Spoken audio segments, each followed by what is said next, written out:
ఘనంగా రాజ్యాంగం దినోత్సవ వేడుకలు. కర్నూలు జిల్లా ఆదోని పట్టణంలోని రెవెన్యూ కాంప్లెక్స్ నందు టీడీపీ లీగల్ సెల్ జిల్లా ఉపాధ్యక్షులు న్యాయవాది బి వీరేష్ 75వ రాజ్యాంగం దినోత్సవం వేడుకలు ఘనంగా నిర్వహించారు. ఈ సందర్భంగా లీగల్ సెల్ ప్రతినిధి జనార్దన్ అంబేద్కర్ చిత్రపటానికి పూలమాలలు వేసి ఘన నివాళులర్పించారు. అనంతరం న్యాయవాది బి వీరేష్ మాట్లాడుతూ ప్రపంచంలోనే అత్యుత్తమ లిఖిత రాజ్యాంగాన్ని అందించడంలో బాబాసాహెబ్ అంబేద్కర్ త్యాగానికి గుర్తు చేసుకుంటున్నామన్నారు. ఈ కార్యక్రమంలో తదితర సీనియర్ జూనియర్ న్యాయవాదులు పాల్గొన్నారు.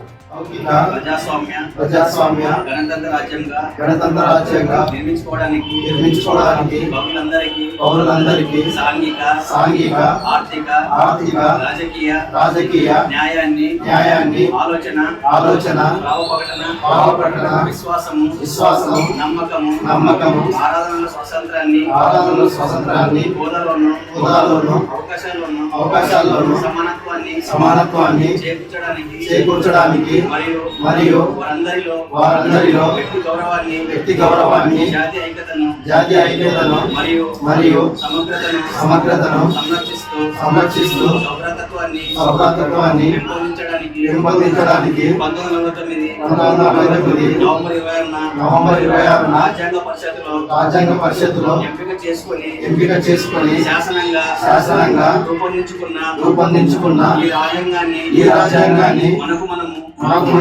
సమర్పించుకుంటున్నాం.